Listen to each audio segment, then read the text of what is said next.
Good morning, everybody. Today is Daf Samach, Masechus Yuma. Good morning, Rabbi. So we were discussing yesterday about the blood that was used. It was poured out in the canal, and it goes out, and they would sell it. And if this says the Mishnah, if you didn't sell it, it was subject to me'ilah. It was subject to me'ilah, meaning that even though, despite the fact it was already used for the mitzvah, it was already applied on mizbeach, and this is just the leftovers. Nevertheless, there still is me'ilah. So we had a machlokas. Me'ilah d'Rabbanan. We had a machlokas that. So where do we see such a concept? Right before, so one of the opinions want to say that no, there is why do you need a pasuk to exclude it? So we said we needed a pasuk to exclude it because perhaps we could have thought that it was subject to milah. So it says, where do you find things that are subject to milah? So he says, no, maybe you learn from case of Chumas Hadeshen, because after Chumas Hadeshen, after the stuff is burnt on Mizbeach, the ashes still are subject to milah. So we said, no, Bahavi, we said Chumas Hadeshen and Big Day Kahuna, after the clothes of the Kohanim are used, those two cases are subject to milah. Right, but anything else is dafka shnei sumim b'ayim kachad. And the concept of shnei sumim b'ayim kachad is when the Torah says halacha applies in case A like this and case B like this. It's only these two cases, because if we were supposed to learn out to the rest of all the other halachas, it would just say in one case. You can learn everything else out from there. So you say, so the top line says mishum tahavi chumas hadesh should be dekuna shnei sumim b'ayim kachad. And the Gemara says, v'chol shnei sumim b'ayim kachad ein melam. And anything times you have two psukim, they can't teach to others. So Rabbanon, this works well according to Rabbanon when it comes to the machloikas, in the case of the big tuhuna, the Amri who hold benicham sham. There's a machloikas over there as to the big day lavan after it was used by the Kohanim, which coincidentally are similar to that of the everyday regular Kohen's clothing. So you say this works well according to the opinion who Dafka holds that the clothing that was worn by the Kohen Gadol is forbidden for usage afterwards. So therefore, you have shnei ksumim b'ayim kachad. Elo Rabbi Daisi. However, according to Rabbi Daisi, the Amar B'tei Kuna Ro'in Hein the Kohen Hedyot, that can be used by a Kohen Hedyot later on. Ma'ikal Meimar. In other words, there is no Isser Hana after its usage. So Ma'ikal Meimar. So the answer is no. Mishum Dahavi Chumas Hadeshen the Egla Rufa Shnei Ksumim b'ayim kachad. No, because you have Chumas Hadeshen, which we already established, everyone holds, and also a case of Egla Rufa. The Egla Rufa says you find a body, you don't know who killed it, so the city, the base in the city has to go ahead and bring a decapitated calf, right? So that's and the pasuk says over there, it says Sham, right? And we darshan over there, right? Sham tia geniza. So over there should be it's geniza. You can't use the Egla Rufa for any hana. You can't use the body of the calf for anything. Right, and that's so. Therefore, Chumas Hadeshen Egla Rufa shnei ksumim b'ayim kachad. B'chol shnei ksumim b'ayim kachad ein melamdim. Anytime you have the shnei ksumim kachad, it's ein melamdim. So the Gemara one says, "Henich lemandim or ein melamdim." Okay, this works well according to the opinion who holds that if you have two psukim, right, or two cases, right, and there's a halach in that case is dafka those two cases, and therefore you don't learn two other cases. El lemandim or melamdim. But according to the opinion who holds that you can't teach other cases, ma'ikal meimar. So why do you say that? So the Gemara says, no, Shrei Meyute Ksivi. It says over there, right, there's two different miyutim that are written by the case of Chumas Hadeshen and Egla Rufa that says, but dafka this case is, even though normally you get shinksum, you can learn other cases, but over here they have an extra miyut. There's an extra miyut which you can't learn out. Now, what are those? It says, it says over there, the samo, right, Eitz al Mizbeach, and you place it Eitz al Mizbeach. So therefore, dafka v'samo, only this one is forbidden, can't learn out. And ha'arufa, the hay comes to ha'arufa. Therefore, this one it requires geniza, but nothing else requires geniza, and therefore you can't go ahead and learn out to any other case. And therefore, there is no reason to believe that there is mi'ilah. Right, there is mi'ilah in the case of any blood after the matanos. Now, real quick before the Mishnah. So yesterday we said the top of the page in Nun Testament base. We just said over there, ad kan lo pligi element derabanan. But don't right say there ain't molin. There is no mi'ilah when it comes to the blood. So menahani mili. We said from where do we know this? And then Gemara over there says Amar Ula. So Ula says brother pasuk lachem. Right, shalachem.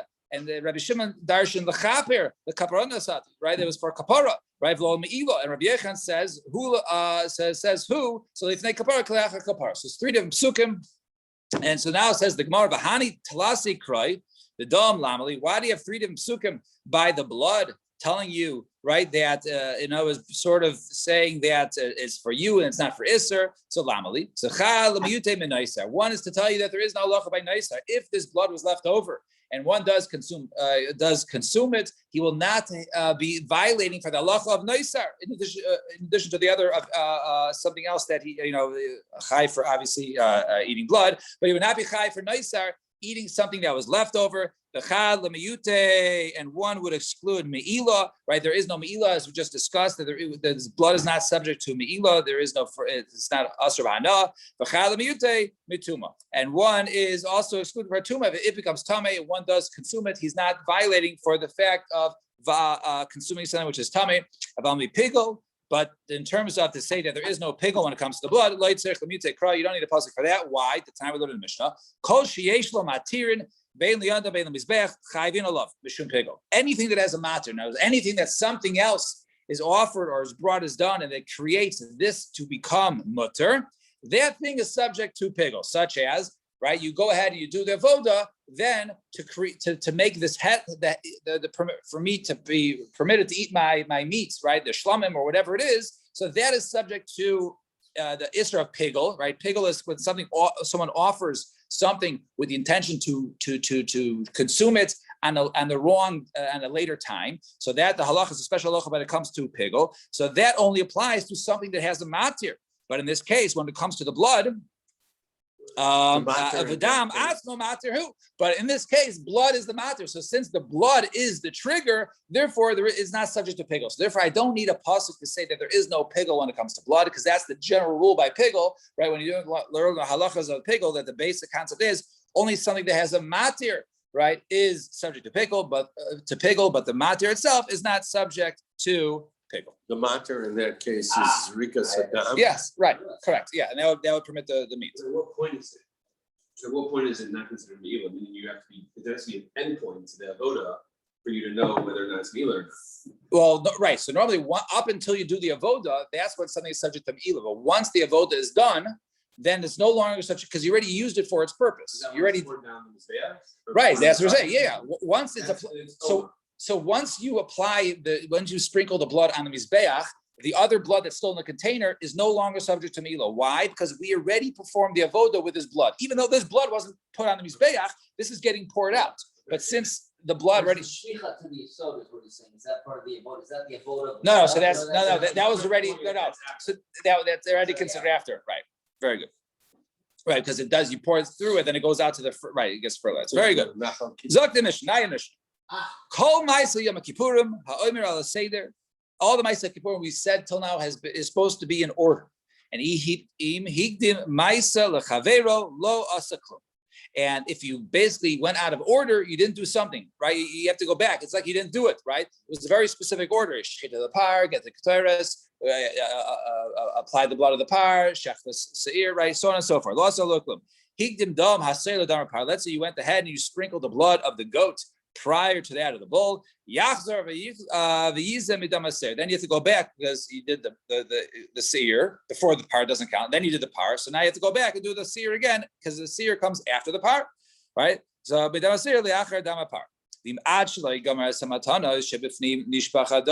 if before he finishes up matana shebifnim, now that is referring to the ones upon the kaporas inside the kadosh kadashim, right?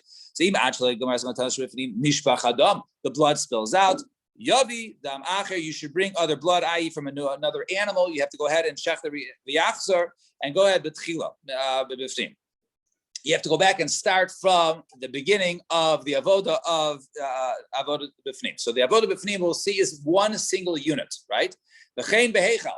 And the heichal avoda, what is the heichal avoda? That is the sprinkling on the curtains. That is unit 2, right? And therefore, right? V'chein mizbech hazav. And so mizbech hazav. And Rashi points out, according to the Tanakama, right, that over here when it says, let's say the blood spills in the middle of the heichal avoda. So it doesn't mean you have to go back all the way to the beginning to redo inside the Kodesh HaKodashim. You only have to do that unit first. You have to go ahead and now the shech blood and go ahead and apply it in the heichel, right? You don't have to go back to the bifnim, right? And also the mizbech hazav, and so to the unit number 3 is the mizbech hazav, is applying it upon the 4 corners of the mizbech, and also we said 7 times on top of it. Shekulan kapara v'nei atzman, and each one is its own kapara. And Rabbi Elazar, Rabbi Shimon Aimrim, min malkum shapasik mishamu masik. He says no, you don't even have to redo the entire unit. Just go back where you did, where you stopped. So if you only sprinkled it 3 times and you need 4 more times, so go back, shech another animal, get more blood, and just do it 4 more times. Just continue from there. You don't have to go ahead and restart the unit. Fine, that was the Mishnah. So the Gemara, Tana Rabban, Kol Ma'asim Kippurim Ha'omer Al Seder. Im higdim ma'aser the chaver lo asaklum. As we stated in our Mishnah, all the ma'aser kippurim has to be done in a specific order, and if he goes out of order, then it's like he didn't do it. And Amar Rabbi Yehuda, Masai, what are we talking about? B'dvar hanas b'bigdei lavan mibifnim. We're going to have 2 shittas. The first one is Rabbi Yehuda. Rabbi Yehuda says we're talking about right only things that were done with the bigdei lavan, which basically so far this entire process has been done right since the ketairas. Right, since the shechita of the par, right, has been in the bigdei lavan. Only that which is done in bigdei lavan b'fnim, that which is done on the inside. In other words, i.e., inside the kodesh kodashim. About dvar hanas and bigdei lavan b'chutz, but things that are done on the outside, such as the shechita and other things, im higdim ma'aser chavero masha asu. That's okay. That's okay. That doesn't have to be in order. What has to be in order? The avoda that was done on the inside. And Rabbi Nechemya Eimer b'med v'amure b'dvar hanasim b'gei lavan bein b'bifnim b'chutz. No. Once he changes into his linen garments, the special big day Yom Kippurim. The first change, right? So the second one's only to remove the. We didn't get to the second change yet, right? And so anything that's done when he's wearing his linen with the special big day Yom Kippurim. Whether it's the inside or the outside, right, including the shechita, the garel, any of those things. But something that was done the big day zav in the golden if it goes out of order, it's fine as long as he does it. Even if he jumped out of order, that's okay. And Rabbi Yochanan says Rabbi Yochanan. So this machlokes is between Rabbi Yehuda and Rabbi Nechemya. They darshan from the same pasuk because the pasuk says. V'haisa zos lachem luchukas olam achas b'shan. Pasuk says, Vayikra. It says over there, right, and this will be right. V'haisa zos lachem luchukas olam chaper al bnei Yisrael, right. So it says over there, achas b'shan, right. This zos chukas, right. A lot of these lashons has to be just like this, right. So how does Rabbi Yehuda? How do they darshan it? So Rabbi Yehuda, turn the page. Rabbi Yehuda savar makom shemis chaper bo pam achas b'shana. Since the pasuk over there, right, which says, right, you do it once a year, and it has to be zois chukas. These are the rules. So these are the rules. Since you do it once a year, right, according to Rabbi Yehuda, says, savar makom shemischar.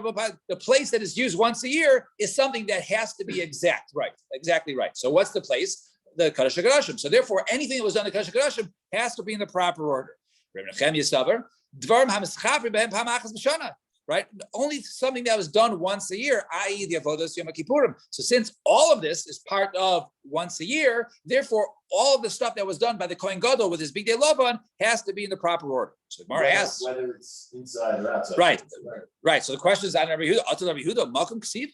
Why does Rabbi Yehuda Darshan says that which is done once a year in a certain place? Right. He says, right. Top line says, right. Malcolm shemischaper b'pamas v'chashana. Right. So where do you see the word Malcolm? Why is it mashma Malcolm? Why is it? Who says it's the one place? Right. Could be everywhere in the mikdash, including the heichal. So other Rabbi Yehuda Malcolm Ksiv. Elo hainu time to Rabbi Yehuda. Rather, Rabbi Yehuda says no, different reason. Ksiv zos, ksiv achas. Right. It has very exclusive words. Zos, this. Achas, right? Once, right? So in other words, we're pointing out Badafka, this is very specific. So so one comes to exclude. Everything has to be perfect.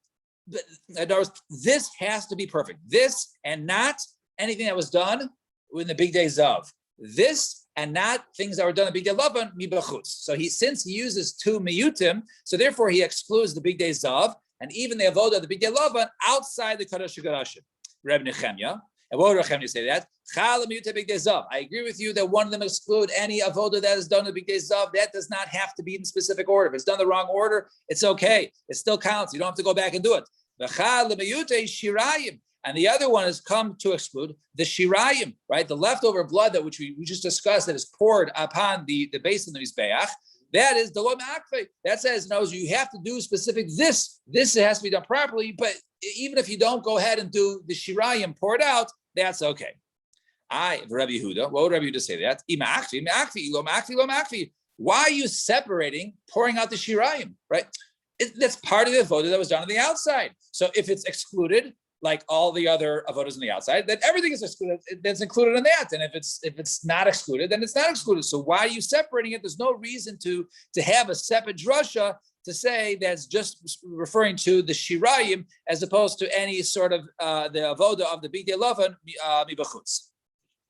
And Kedetanya, as we learn in Brayso, the pasuk says, pasuk and Vayik once again, it says the kila mikaper es hakodesh. So the pasuk says, right, when he finishes, right, when it's finished from atoning as a kodesh in kiper kala. So if he gets the atonement, if he does the atonement, then it's finished. Being like kiper like kala. If he doesn't finish the atonement, right, then he's not done. Then the process is not done. Viva Rabbi Kiva, that's Rabbi Kiva. We'll soon explain what Rabbi Kiva means. And I'm Rabbi Yehuda. Mipnei malo nemar. Right? Why did you darshan it differently? In kila kiper, v'im loy kila loy kiper. If he finished, then he gets atonement. If he doesn't finish, there is no atonement, right? Why did you say, right? You darshan in a funny way, right? If he got atonement, then it's done. If he didn't get atonement, then it's not done. It's really the opposite. What's the cause and the effect? It should be when you do it, that causes the atonement. Not when you get atonement, then you're done, right? So why did you say it in that way? No,